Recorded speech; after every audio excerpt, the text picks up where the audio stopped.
नैवेद्य देत जा. मग नैवेद्य कसा द्यायचा तर पहिल्या भाकरीचे 4 भाग करायचे. आता तुम्ही नैवेद्य कसे देते माहिती का? नैवेद्य तुम्हाला माहिती आहे नैवेद्य कसे देते? चांकी बनवते एवढी एवढी चांकी बनवते आणि तो नैवेद्य फक्त सणालाच देते. चांक्या बनवून या देवाला. आता पाहिलं ना गावात गेलो होतो आणि काल ना नैवेद्य असे चांकीचेच नैवेद्य ठेवले होते तिथं खंडोबापाशी. बऱ्याच ठिकाणी असे चांकीचेच नैवेद्य ठेवले होते. मग ते कवचे होते काय माहिती पण मग होते बा. हां चांकीचे नैवेद्य त्याच्यातही पुरण नाही. मग का देवाला पुरण चालत नाही म्हणावं काय? फक्त सणालाच नैवेद्य खायचं आणि देवानं झोपून घ्यायचं. पुढच्या सणालाच उठायचं. नैवेद्य खाऊन कोरडा मोरडा. फक्त बिना पुरणाचा नैवेद्य एक चांकी, एक कुरडायचा माकुडा, एक भाज्याचा तुकडा आणि ती पळी बुडवायची.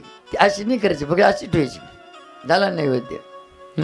आपल्याला मोठी पुरणाची पोळं आणि आमच्याकडे असतो मोठा मांडा. आपल्याला मोठा मांडा आणि देवाला एवढी सांगे ती बी बिना पुरणाची. देवानं दिलेलं सगळं आणि त्याला नैवेद्य किती श्रद्धेने आणि हातावर पाणी घेऊन म्हणावं लागतं शिवार्पण कृष्णार्पण. आणि आपण हातावर पाणी घेऊन म्हणतो देव काय खातो काय? देव काला खाईल मग? म्हणजे कुठपर्यंत आपली श्रद्धा आहे. म्हणून म्हणतात त्याच्याकरता दैवाला नैवेद्य द्यायचा. तो कसा नैवेद्य द्यायचा? लक्षपूर्वक आहे का? हे तुमच्या घरातल्या सुखशांतीसाठी खूप मेन आहे. देवाला नैवेद्य देताना एका भाकरीचे 4 भाग करा. एका भाकरीचे 4 भाग करा म्हणजे चतकुर. पहिला चतकुर भाग आहे ना, ज्या गोमातेमध्ये 33 कोटी देवता आहे त्या गोमातेला चारा. ऋषी मुनी देवी देवता सगळे मात्र तुमच्यावरती संतुष्ट होतील गोमातेला गुघास दिला तर. दुसरा चतकुर भाग आहे तुमच्या दारात जे कुत्रं आहे त्या कुत्र्याला द्या. तुमचंच नाही, कुत्रं कुठलंही असू द्या त्या कुत्र्याला द्या. कुत्र्यामध्ये सुद्धा वेगळ्या पद्धतीची एक शक्ती आहे. कुत्र्यामध्ये वेगळ्या पद्धतीची शक्ती आहे. आपल्या सगळ्यांना माहिती आहे. एक कुत्रं जे आहे तर ते कुत्रं आपल्या दाराचं सिक्युरिटीमध्ये वॉचमॅन. तर आपल्या दारात जर वॉचमॅन असलं आणि त्याला शेळी भाकर जर दिली ना घराचं दार सोडून देईल. पण कुत्र्याला शेळी पाकी कोडी मोडी झाली की एखाद्या दिवस मात्र फोन पाहता पाहता भाकरी थापता फोन पाहते कधी कोडी मोडी झाली का ती कुत्र्याला. फोन पाहता पाहता जळून गेली की ती कुत्र्याला लपून ठेवायची आणि ती कुत्र्याला टाकायची. पाहुणे नाव ठेवतील ना. भाकर बाजता तुकडं गेली होती म्हणजे एवढी भाकर जळली. म्हणून आता कोडी मोडी कुत्र्याला जळेल पोळेल कुत्र्याला आणि शिळी पाकी कुत्र्याला. पण बिचारं शिळी पाकी देऊ नाही तर कोडी मोडी देऊ नाही तर जळेल पोळेल देऊ तरी बिचारं तुमच्या घराचं दार सोडत नाही. अशा ठिकाणी बसल तर तुमच्या घराचं दार त्याला दिसेल. अशा ठिकाणी बसल ते. त्याचा आदर करा. तुम्ही आदर करतेच पण कुत्रंसुद्धा एक त्याचं शरीर तशा पद्धतीनं आहे पण आपल्यासारखंच आत्मा आहे त्याच्यामध्ये. नाही तर मग कुत्र्याला तुम्ही भाकर टाकी तर यू असं जर टाकले हो तुम्ही ती भाकर टाकून काही उपयोग नाही. त्याच्यापेक्षा टाकूच नका ना. एखाद्या कागदावरती मात्र टाका. कागदावरती द्या. त्याचा पण आदर करा. आणि तुम्हाला जर तोच जन्म आला मग पुढचा मग तुम्हाला असं केलं हो तुम्हाला नेच असं झटकून भाकर दिली तर काय कुत्रं आहे का मी? झालं बा असं मात्र. तुम्ही पहा ना वाढायच्या टायमाला याला म्हणले हो लुटून लाटून जर दिलं तरी मात्र तिला नाव ठेवते. म्हणून मात्र दुसऱ्या नंबरची चतकुर भाग कुत्र्याला टाका. आणि ज्या वाडवडिलांनी आपल्यासाठी खूप काही केलं त्यांच्या ऋणातून आपण मुक्त होऊ शकत नाही. आता बरेचसे जण म्हणते बा त्यांच्या ऋणातून मुक्त झालं पण शक्य नाही. कितीतरी जन्म घेतले तरी त्यांच्या ऋणातून आपण मुक्त होऊ शकत नाही. मला सगळ्यांना माहिती आहे एखादं रोपटं झाड लावायचं असलं ना तर खड्डा करून त्याच्यात काळी माती टाकावं लागते. काळ्या मातीवरती ते झाड लावलं ना बस त्याला धोकाच नाही. आपण काळी माती टाकून झाड लावतो ना त्याला धोकाच नाही. म्हणून आपल्या आईवडिलांच्या हाडामासापासून हे शरीर बनलेलं आहे. याला धोकाच नाही. याच्यावरती आणखी काय पाहिजे? त्यांनी आपल्यासाठी खूप काही केलं. त्यांच्या ऋणातून आपण मुक्त होऊ शकत नाही. पण यदा कदाचित मात्र एवढं तर म्हणतील का माझ्या रक्ताचं कोणीतरी आहे. माझ्या रक्ताचं कोणीतरी आहे. म्हणून मात्र दुपारी 11-12 वाजता मात्र त्यांच्यासाठी 3ऱ्या नंबरचा चतकुर भाग घराच्या छतावरती. असेच जण मात्र कधी कधी आईवडील वृद्ध झाले का ते म्हणतात मग त्यांच्या ऋणातून आम्ही मुक्त झालो. कसे मुक्त झाले? बाल्यावस्थेत मात्र आईवडिलांनी आमचं बोट धरून चालवलं ना म्हातारपणातही बोट धरून चालवलं आईवडिलांनी बाल्य अवस्थेत मात्र आम्हाला जेव घातलं, म्हातारपणात आम्ही त्यांना जेव घातलं. आईवडिलांनी बाल्य अवस्थेत मात्र आमचं तोंड पुसलं ना, म्हातारपणात त्यांच्या तोंडातून लाळ येत होती, त्यांचं तोंड पुसलं. सगळ्या गोष्टी मात्र बरोबरीने सांगतात. बाल्य अवस्थेत जेवढं आईवडिलांनी मात्र केलं ना, तेवढं म्हातारपणात ते पण करतातच ना. आथरून टाकून देणं, कपडे घालून देणं, तोंड पुसणं, चहाचा कप पाजणं, दूध पाजणं, बरोबर आहे, आणि बोट धरून चालवणं. मग या सगळ्या गोष्टी पण सांगतो तुम्हाला. आपल्या बाल्य अवस्थेमध्ये आईने जे दूध पाजलं असेल तर अंगावरचं दूध पाजलं, रक्ताचं पाणी करून अंगावरचं दूध पाजलं. आपण म्हातारपणात दूध पाजलं असेल ना, जरशा गाईचं नाही तर म्हशीचं आणलं असेल. पण आईने अंगावरचं दूध पाजलं. आणि बाल्य अवस्थेत मात्र आईवडिलांनी आपल्याला बोट धरून चालवायचं शिकवलं असेल, चालवलं असेल ना, हे मात्र निस्वार्थपणे चालवलं. आणि म्हातारपणात मात्र आपण त्यांचं बोट धरून चालवलं ना, स्वार्थपोटी चालवलं. स्वार्थपोटी कसं चालवलं? आईवडील सरकारी नोकरीला होते, निमा पगार होता, आणि मग बोट धरून कुठं नेलं? बँकेत नेलं, आणि पैसे काढून घेतले ना आपल्या खिशात घालून घेतले, आणि बोट धरून आल्लंच घरी आणून सोडलं. जोपर्यंत बोट धरून मात्र बँकेत घेऊन जात होतं, घरी सुखरूप आणून ठेवत होतं ना, तोपर्यंत निमा पगार याच्या खिशात होता. याला माहिती बोट धरून तिकडे बँकेत पैसे काढून घेतले आणि माझ्या खिशात घातले. याला जर तसं सोडून दिलं म्हाताऱ्याला, म्हातारा मध्येच गेलं तर अर्धा पगार बंद होऊन जाईल. म्हणून त्याच्याकरता निस्वार्थपणे प्रेम करणारे, निस्वार्थपणे चालवणारे फक्त आईवडील आहे. आणि आपण स्वार्थापोटी मात्र चालवतो, त्यांच्या ऋणातून आपण मुक्त होऊ शकत नाही. म्हणून त्यांच्यासाठी मात्र चतकूर भाग घराच्या छतावरती ठेवा बस. आणि चौथा चतकूर भाग आहे ना, तो गंगा मैयामध्ये पाण्यामध्ये विसर्जन करा. चौथा चतकूर भाग दररोज सकाळ आणि संध्याकाळ. चौथा चतकूर भाग. आज बऱ्याचशा मात्र काही समस्या आहे का, उन्हाळा लागला का पाणी कमी पडतं, उन्हाळा लागला पाणी कमी पडतं. आता त्याला कारणीभूत काय?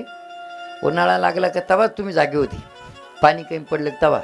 आणि विहीर खोदाय टायमाला पानदेव मांडते विहिरीच्या काढाला, आणि सगळा विहिरीचा उकार त्याच्या बोकांडी. मग पानदेव काय करी? एकाच्या विहिरीवरती गेलो, ते म्हणलं पाणी कमी पडलं. म्हणलं पानदेव कुठे? ते म्हणे उकेराच्या खाली. म्हणलं उकेराच्या खाली पानदेव राहिलं का आला पाणी वाढर, मग ते कमीच पडेल ना. म्हणून मात्र तर पानदेव मानतो त्या पद्धतीनं मात्र पानदेवाचा बी आदर सत्कार करा. तर ह्या पद्धतीनं. पण तुम्ही जर तुमच्या विहिरीमध्ये बोरिंगमध्ये जर समजा जर चौथ्या नंबरचा चतकूर भाग जर चुरगळून टाकीत असाल तर तुमच्यावरती गंगामाया प्रसन्न होईल.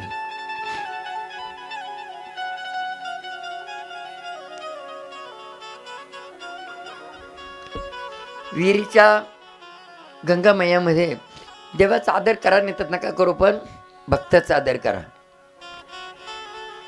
गुरुचा आदर करा, नाही तर नका करू, पण शिष्याचा आदर करा.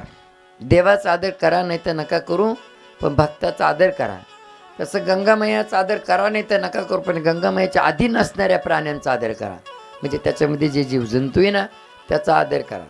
म्हणून मात्र तुम्ही विहिरीमध्ये बोरिंगमध्ये जर चौथ्या नंबरचा चतकूर भाग जर चुरगळून टाकला तर गंगामय्या तुमच्यावरती प्रसन्न होते. आणि पाणी कमी पडायला लागलं तरी ते पाणी वाढतं. असे बरेचसे अनुभव आहे का. ते म्हणले आम्ही फक्त तेवढाच प्रे करतो सकाळ आणि संध्याकाळ. तरी एक काळ असा होता आम्हाला प्यायला पाणी नव्हतं, आणि आता तर मात्र 1-1.5 एकर ढोले निघाले, 50-60 गाई म्हशी, त्यांना पाणी प्यायला पुरतं आणि आम्हाला पाणी प्यायला पुरतं. असं बोरही केला नाही, विहिरी खाली खोल केली नाही, त्याला आडवे बोरही केले नाही. एवढं का? फक्त नित्यनेमाने चौथा चतकूर भाग विहिरीमध्ये चुरगळून टाकतात. तुम्ही पण या पद्धतीनं करत जा, तोट्यात जाणार नाही तुम्ही. आणि ही सगळी तळमळ, ही सगळी धडपड कशा करता असते आपल्याली? घरामध्ये एकमत एकविचार एकमेकाबद्दल प्रेम जिव्हाळा. आज तुम्ही स्वतः अनुभव सांगणार, बाकीचं मात्र जर तुम्ही व्यसनमुक्तीचा प्रसाद द्या, प्रसादसुद्धा घ्यायची गरज नाही. तुम्ही फक्त सांगतो त्या पद्धतीनं करा.